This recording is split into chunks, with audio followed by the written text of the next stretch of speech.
Buenas navegantes y buscadores, bienvenidos una semana más a Hablando de Espiritualidad. Os pregunté hace unos días qué queríais escuchar hoy, qué temas os interesaban y bueno, a ver, me los he apuntado todos, los trataremos, pero el que más se repetía un poco era hablar sobre qué sucede tras la muerte, a dónde vamos, ¿no? ¿Qué es lo que ocurre? Bueno, vamos a hablar un poco como siempre desde mi experiencia y de una forma un poco genérica, porque hay muchísimas cosas que pueden ocurrir y que pueden modificar un poco la forma en la que nos vamos. Pero bueno, para que se entienda a rasgos generales qué es lo que ocurre, nosotros antes de venir aquí pasamos de la energía pura en su forma menos densa a la forma más densa de esa energía, que es el cuerpo humano. Imaginemos una pirámide invertida, ¿vale? Como capas. Conforme vamos bajando de capas, la energía se va haciendo más y más densa, poco a poco, y va convirtiéndose en su forma más densa, que es el cuerpo humano. Bueno, pues este proceso, una vez muertos, sucede a la inversa, ¿vale? Vamos a pasar de nuestro estado más denso, que es la materia, a nuestro estado menos denso. Entonces, ¿qué es lo que pasa? Yo divido un poco la forma de morir en dos bloques. La gente que muere y sabe que ha muerto y la gente que muere y no sabe que ha muerto. Porque hay una gran diferencia entre el uno y el otro. Si yo lo divido así, esto es un poco cosa mía, ¿vale? Yo lo divido así de esta forma, aunque en realidad podríamos sacar, yo qué sé, no sé cuántas vertientes, pero bueno, realmente para mí son las más importantes, son esas. El tener conciencia de que he muerto o no tenerla. Y bueno, aquí a veces hay gente que me dice, pero vamos a ver, ¿cómo no te vas a dar cuenta de que estás muerto? Si lo tienes que ver y sentir todo de una forma diferente, tiene que ser todo distinto. ¿Cómo es posible que no sepas que has muerto? Pues no, la verdad es que no tienes por qué darte cuenta. Si uno no está preparado para morir, no está preparado muchas veces para darse cuenta de que ha muerto. Yo siempre pongo el ejemplo de que esto es como cuando uno está en un sueño y está en otro estado de conciencia y de repente pues viene un dinosaurio detrás de nosotros o nos metemos en una caja de cerillas o cosas, ¿no? Súper surrealistas y no somos capaces de decir, oye, un momento, que yo no quepo en una caja de cerillas o que los dinosaurios ya no existen. Esto no puede ser. Estoy soñando o estoy en otro estado de conciencia.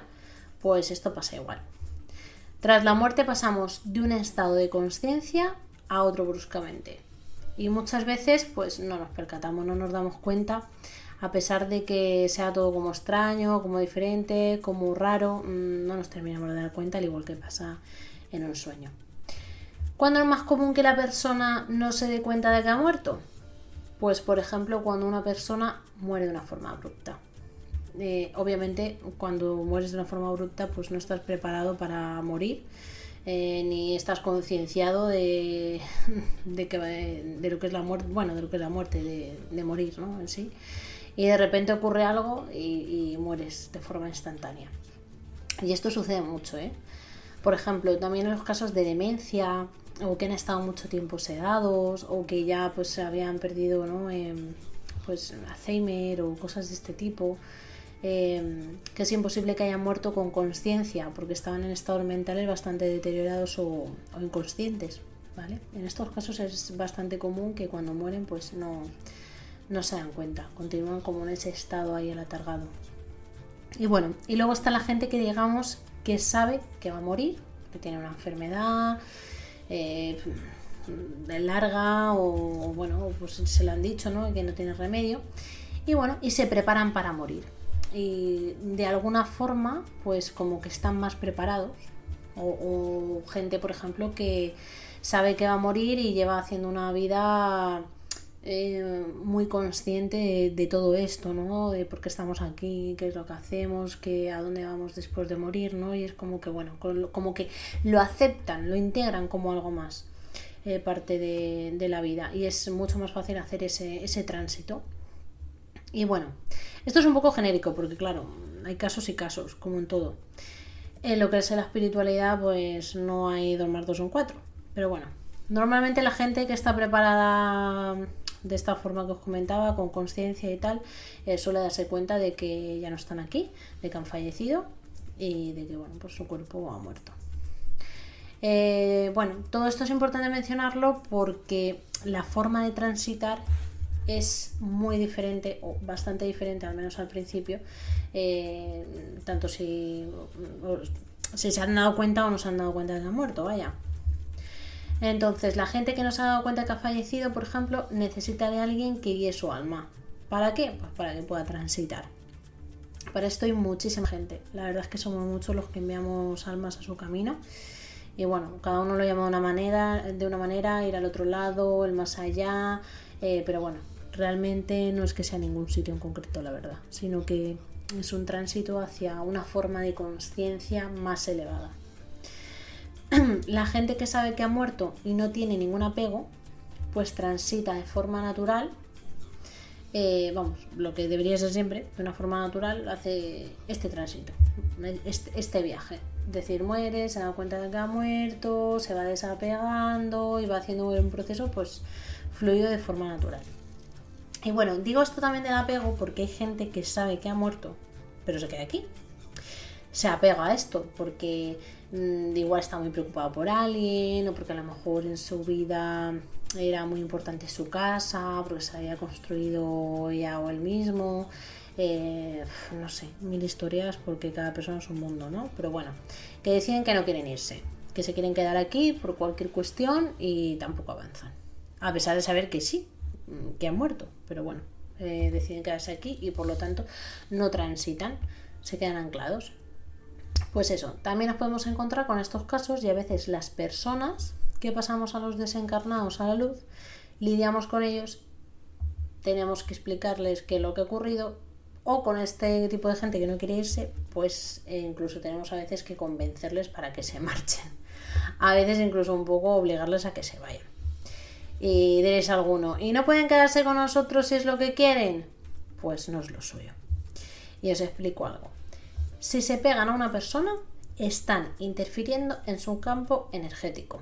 Y aunque no lo hagan con mala intención, porque igual simplemente pues quieren quedarse porque quieren proteger a esa persona, o porque están preocupados por esa persona, o porque les querían tanto que no se quieren separar de ellos, o por cualquier motivo, que no tiene por qué ser nada malo.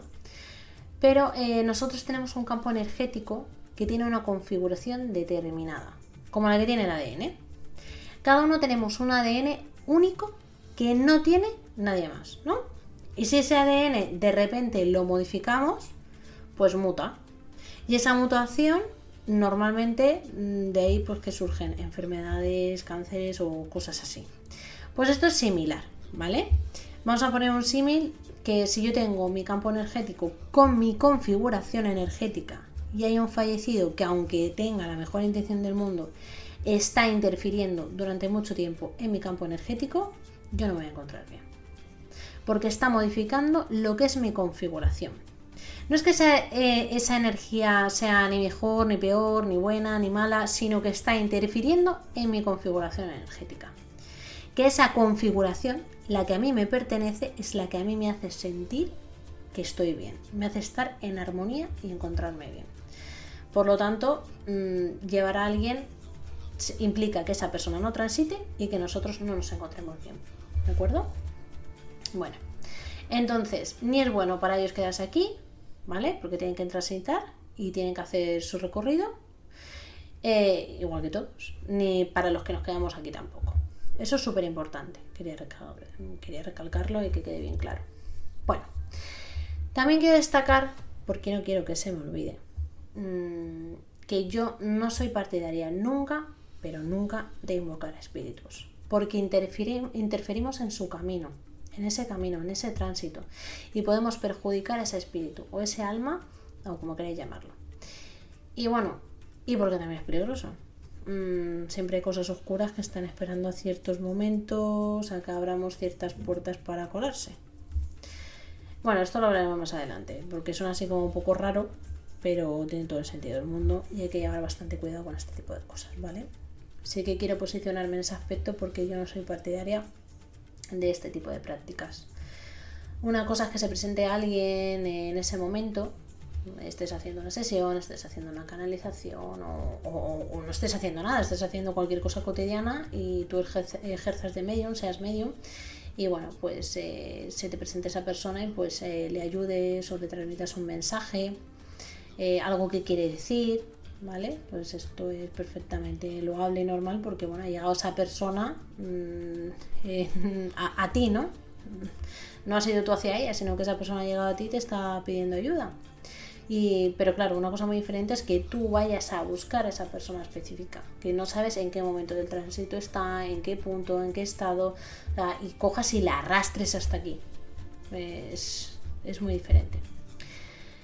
Bueno, también hay algo que muchas veces esto sí que lo hacemos de forma inconsciente, por desinformación más que otra cosa, y es el hecho de estar constantemente llamándoles. Esto les dificulta mucho el poder hacer el tránsito, ya que de alguna forma nos estamos atando aquí, no dejamos que se terminen de ir, o incluso les pedimos que no se vayan, por favor no te vayas, quédate conmigo, quédate a mi lado, porque obviamente lo estamos pasando mal, pues queremos aferrarnos a esa persona y queremos que se queden con nosotros, pero esto hace que ellos sientan que tienen que quedarse aquí y no puedan transitar, no pueden hacer su camino. Bueno, que me ando por las ramas. Tras la muerte, digamos que vamos pasando por diferentes frecuencias, que son como diferentes capas. Entonces, conforme morimos, vamos pasando de lo que es la capa más densa a otra más etérea, poco a poco, como comentábamos antes. Al principio, en la primera capa, nada más desprendernos del cuerpo, podemos incluso sentir el dolor. O pensar todavía que no podemos caminar, por ejemplo, si es que íbamos en silla de ruedas antes de morir, cuando en realidad ya no tenemos piernas. Pero en esa capa estamos todavía muy pegados a lo terrenal, muy pegados a lo que es la materia. Estamos súper pegados a la energía de este mundo material. Yo me acuerdo una de las veces, y he puesto este ejemplo precisamente, porque hablé con un espíritu que, bueno, yo empecé a sentirlo y empecé a sentir que no podía mover las piernas, que no podía moverme, empecé a asustarme y bueno, resulta que era un hombre que estaba en silla de ruedas, no podía andar antes de morir y bueno, y él seguía sintiéndose así, o sea, que no podía andar. O sea, no se había dado cuenta de que había muerto y pues estaba aún como en ese estado en el que estaba antes de morir. Y bueno, después de hablar con él y de que tomara conciencia, pues nada, ya se le elevó y ya pudo empezar a hacer ese tránsito. Al final es un poco, yo creo que se habla de elevar, ¿no? Pero al final es elevar la conciencia, ¿no? O sea, la consciencia, perdón. Pero bueno, conforme nos vamos desapegando un poquito más, ya lo que es el cuerpo, el dolor físico ya no se siente, porque ya no tiene sentido, ya te has dado cuenta de que no tienes cuerpo, pero podemos seguir sintiendo el apego hacia las cosas materiales. El dolor, la tristeza, digamos que son las emociones. Y bueno, cuando vamos subiendo un poquito más en esa pirámide invertida, pues esas emociones ya se van como diluyendo, porque uno va entendiendo a qué ha venido esta vida, qué ha venido a aprender, por qué ha hecho las cosas que ha hecho o por qué le han sucedido las cosas que le han sucedido, y empieza a cobrar todo sentido y va acercándose más y más a esa energía amor, esa energía vital. Es que no lo sabría describir ese tipo de energía porque se me ponen los pelos de punta. Es tan intensa, es tan bonita. Y es que bueno, en el otro lado las emociones son muchísimo, bueno, igual algunos sí que os podéis hacer una idea, pero son muchísimo más intensas de lo que nuestro cuerpo nos permite experimentar aquí. Todas las emociones son súper intensas y esa especie de amor, de paz, no lo sabría explicar, pero es súper bonito. Y bueno, que me voy del tema.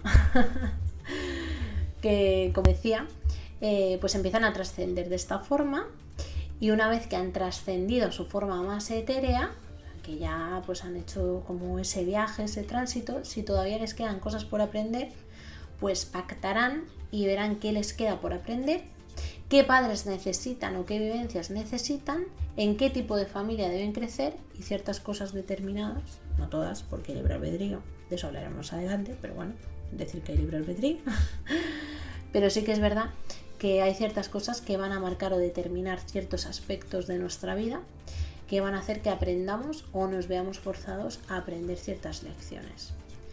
Sí, venimos con un pacto hecho de qué vivencias nos van a marcar para que aprendamos lo que tenemos que aprender en esta vida. No es por casualidad, aunque bueno, este tema es muy extenso. Bueno, si venimos y aprendemos lo que toca, una vez desencarnados veremos qué otras lecciones nos quedan por aprender y pactaremos qué vamos a vivir. Y si no hemos aprendido lo que toca, pues nada, nos tocará repetir lección, probablemente de otra manera en la que nos sea más factible llevar a cabo la lección. Y bueno, las personas que llamamos espíritus solemos ver normalmente las almas que están apegadas, es que están muy cerca de este plano todavía. Y claro, por ello nos es mucho más fácil detectarlas. Normalmente son, pues eso, almas que están en tránsito, que no se han dado cuenta todavía de que han muerto, este tipo de cosas, porque es de lógica. Es como si tú tienes una persona a tu lado, te habla y la escuchas perfectamente. Cuando se aleja un poquito más, la escuchas un poquito menos. Se va alejando más, la escuchas otro poquito menos. Cuando ya está muy lejos, la oyes, pero ya no la entiendes, ya no la entiendes bien. Y ya cuando se va súper lejos, pues ya llega un momento que ni siquiera escuchas a esa persona, ya no la oyes. Como mucho, a lo mejor ves un punto y la intuyes a lo lejos. Pues esto es un poco parecido, ¿vale? En principio, la mayoría de gente que vemos es la gente que se ha quedado aquí, súper pegada a este plano. Es decir, la gente que no sabe que ha muerto, que no ha transitado, o que no, pues eso, que está todavía en proceso, en el comienzo de su tránsito, es lo más fácil, aunque también se pueden ver otro tipo de personas, pero es lo más normal encontrarte con este tipo de entidades que están en ese punto. Cuanto más se van alejando y más van siguiendo su camino, pues es más difícil percibirlos y es más difícil entenderlos. Por eso, muchas veces, con quien más difícil hablar es con una de las frecuencias más altas que hay, que son nuestros guías. Que a pesar de que están pegados a nosotros ahí 24/7, pues tienen una frecuencia súper alta y por ello es más difícil comunicarnos con ellos como a nosotros nos gustaría, ¿no? Y es normalmente como que pues los intuimos, los notamos, nos vienen imágenes a la cabeza, pero todo así como muy sutil. Es tan sutil que lo que hablaba en el anterior capítulo, que casi parece a veces que me lo estoy imaginando, ¿no? Pues es un poco así ese tipo de comunicación con los guías, porque están tan elevados, están tan lejos de nuestra vibración que casi que cuesta. Tienes que estar en una frecuencia muy elevada, la vibración muy alta, para tener esa comunicación medianamente fluida, porque es que a esa vibración, pues no sé, si habrá alguien que vibre ahí, pero es muy complicado. Y bueno, pues eso, cuanto más elevada es tu vibración, pues más fluida es la comunicación con ellos, ¿no? O con seres de una vibración muy alta. Pero vaya, que es 1000 veces más fácil poder comunicarte de una forma clara con alguien que acaba de morir y que está en ese tránsito, porque está súper pegado a lo que es nuestro plano, a la materia, que con los que ya están más avanzados. Y bueno, también me gustaría comentar y aprovechar este momento para comentar el tema de ciertos tipos de comunicación con muertos, como son las ouijas, ciertas prácticas espiritistas, bueno, todo este tipo de cosas. Como decía antes, no soy partidaria de llamar a nadie, pero muchísimo menos soy partidaria de utilizar ciertos sistemas para contactar con gente que está muerta, que ha fallecido. Ya no solo por interferir en su tránsito, sino porque con este tipo de métodos se suelen colar muchas cosas que se hacen pasar por personas fallecidas, muchas entidades, y no lo son. Y de esto, por desgracia, pues he visto mucho. Y bueno, hay mucha gente que dice, no, yo sí que sé que era esta persona, o que era mi padre, o que era mi abuelo, que era y tal, porque es que me dijo esta palabra, me dijo esta frase, me dijo esto, que nadie lo sabía, solo lo sabía esa persona, así que es esa persona. Bueno, pues quiero decir que todos estamos conectados a todos y a todo. E igual que yo en una canalización puedo saber cosas de una persona que nadie sabe, solo susodicho, y no se lo ha contado a nadie, y yo lo he visto, pues imaginaros otros tipos de seres que están en los planos en los que están energéticamente, que están conectados a todos, que están vibrando en esa frecuencia, la cantidad de cosas que pueden saber personales, que no sabía nadie más de esa persona como para hacerse pasar por ese difunto. O sea, vamos, es que es facilísimo, o sea, de verdad es muy fácil poder engañar. Hay que llevar mucho cuidado. Así que por favor, cuidado, porque no hay nada peor que hacer algo sin saber uno dónde se mete o cómo funcionan las cosas. Porque conozco de verdad casos de primera mano que han tenido muchos problemas por tocar este tipo de cosas sin conocimiento y pensando que hablaban con seres queridos, y no era así. Bueno, esto sí que quería dejarlo claro porque es una cosa que como que está mucho de moda y bueno, pues si alguien está pensando en hacer algo así y me escucha, pues a lo mejor pues se lo piensa 2 veces antes. A ver, no se trata de tener miedo a la espiritualidad, ni muchísimo menos, pero sí respeto y llevar cuidado y sobre todo saber qué se está haciendo, porque es que es un arma fundamental el tener conocimiento sobre lo que se hace, sobre lo que se está tocando y sobre, pues eso, cómo funciona. Porque eso nos va a permitir elegir la herramienta adecuada, el momento adecuado, las personas adecuadas y sobre todo minimizar riesgos innecesarios. Ahora bien, bueno, ya os he dado el discurso, pero es que no quería irme sin decir esto porque, bueno, alguna persona me ha preguntado un poco sobre este tipo de cosas y, bueno, creo que es algo importante y como tenía un poquito, pues, que ver con el tema, ¿no? de difuntos, que a veces, pues, fallece alguien y tenemos esa necesidad de comunicación, de decirles, de volver a contactar. Pues bueno, hay gente que pues en esa desesperación utiliza a lo mejor recursos que pues no son los más adecuados. Así que nada, espero que os haya gustado y sobre todo pues que os sirva esta información. Y como siempre, si tenéis alguna duda, podéis escribirme, que me encanta que me escribáis, que me preguntéis cosas, porque además me dais ideas también para poder explicaros unas cositas. Y bueno, mi Instagram es @hablando_de_espiritualidad y podéis escucharme en YouTube, Amazon Music, Spotify, Apple Podcast, Google Podcast, iVoox y bueno, más plataformas porque ahora no me acuerdo en cuántas más estoy, pero bueno, esas son así como las más importantes. Así que nada, nos vemos a la siguiente semana y un abrazo enorme.